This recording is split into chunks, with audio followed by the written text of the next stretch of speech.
Morning everyone, I am Shilpa Das and welcome to 5 Paisa. इस video में हम देखने वाले intraday Nifty and bank Nifty के लेवल्स। इसके अलावा आपको हम रेकमेंड करेंगे 5 स्टॉक्स जिनमें आप ट्रेड कर सकते हैं और होल्ड कर सकते हैं इन स्टॉक्स को 7 to 10 डेज के लिए। साथ ही इस वीडियो में कुछ इंपॉर्टेंट स्टॉक से रिलेटेड न्यूज़ एंड अपडेट्स भी आपसे डिस्कस करेंगे।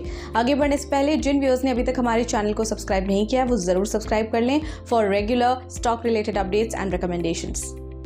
तो सबसे पहले शुरुआत करते हैं इंट्राडे निफ्टी और बैंक निफ्टी लेवल्स के साथ। इंट्राडे निफ्टी लेवल्स की बात कर लेते हैं, जिसमें पहला सपोर्ट लेवल है 22,040, दूसरा सपोर्ट लेवल है 21,980, पहला रेजिस्टेंस है 22,300 और दूसरा रेजिस्टेंस है 22,380। चलिए अब देख लेते हैं इंट्राडे बैंक निफ्टी लेवल्स। पहला सपोर्ट लेवल है 46,360, दूसरा सपोर्ट लेवल है 46,150, पहला रेजिस्टेंस है 46,770 और दूसरा रेजिस्टेंस है 46,970। इसके अलावा अब नजर डालते हैं 5 momentum stocks for the day पर, यानी कि आपको रेकमेंड करेंगे 5 स्टॉक्स। होल्डिंग पीरियड है इन स्टॉक्स का 7 to 10 डेज। सबसे पहले है हेवल्स। यहाँ पर वॉल्यूम स्पर्ट है। वॉल्यूम स्पर्ट का मतलब है कि स्टॉक में ट्रेडेड वॉल्यूम का अचानक से बढ़ जाना। इसी रीजन से आप बाय कर सकते हैं इसे 1469 पर। स्टॉप लॉस 1420 पर रख सकते हैं। पहला टारगेट 1520 और दूसरा टारगेट 1565 पर रख सकते हैं। अगला स्टॉक है HAL। ये on the verge of breakout है। जब किसी एसेट की प्राइस रेजिस्टेंस एरिया या इमीडिएट स्विंग हाइस के पास कंसोलिडेट होती है और वॉल्यूम और अदर टेक्निकल पैरामीटर्स ब्रेकआउट होने की पॉसिबिलिटीज बताते हैं, तो हम उसे कहते हैं कि ये on the verge of breakout है। इसी रीजन से आप इस स्टॉक को बाय कर सकते हैं 3096 पर। स्टॉप लॉस लगा सकते हैं 3018, पहला टारगेट 3175 पर रख सकते हैं और दूसरा टारगेट 3250। अगला स्टॉक है MCX। यहाँ पर बुलिश ट्रेंड है। बुलिश ट्रेंड का मतलब है कि जब एसेट की प्राइस ऊपर की तरफ जा रही होती है, बुल्स यानी कि मार्केट ऑप्टिमिस्ट सोचते हैं कि प्राइसेस बढ़ेंगे। लॉन्ग टर्म में जब प्राइसेस बढ़ते हैं उसे बुल मार्केट कहते हैं। इस रीजन से आप इसे बाय कर सकते हैं 3720 पर। स्टॉप लॉस आप लगा सकते हैं 3645, पहला टारगेट 3795 पर रख सकते हैं और दूसरा टारगेट 3868 पर।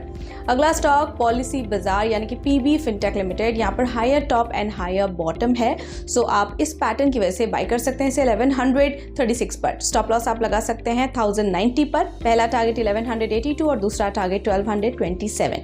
अगला स्टॉक डिलीवरी। यहाँ पर भी वॉल्यूम स्पर्ट है, यानी कि स्टॉक में ट्रेडेड वॉल्यूम बढ़ते दिख रहे हैं, आप इसे बाय कर सकते हैं 472 पर।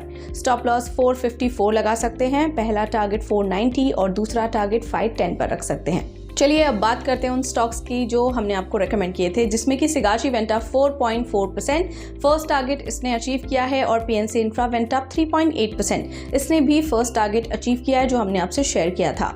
अब क्विकली नजर डाल लेते हैं कुछ important stock related news and updates पर, जिसमें आज बात करेंगे एथर इंडस्ट्रीज, GE T&D इंडिया और टाइटन कंपनी के बारे में। एथर इंडस्ट्रीज की बात करें तो इन्होंने जेम्स W रिंगर को अपॉइंट किया है as chief technology officer of the company, जो इफेक्टिव है फ्रॉम 1 मार्च 2024। इसके अलावा GE T&D की बात करें तो इन्हें मिला है ऑर्डर जो वर्थ ₹370 करोड़ है। ये ऑर्डर मिला है from power grid for supply of 765 kV shunt reactors for power grids various transmission system projects in India. इसी के साथ टाइटन कंपनी की बात करें तो Titan company to acquire balance 0.36% stake of CaratLane for ₹60.08 crore. Titan currently hold करता है 99.64% of the total equity share capital of CaratLane. इसी के साथ फिलहाल के लिए इतना ही। कल मिलते हैं सेम टाइम पर 5 नए स्टॉक्स के साथ। तब तक के लिए हमारे चैनल को जरूर फॉलो करते रहें, और अगर आपको ये वीडियो पसंद आया है तो लाइक शेयर करना ना भूलें। चैनल को सब्सक्राइब करें और आपके फीडबैक सजेशन हमें कमेंट सेक्शन में जरूर देते रहें।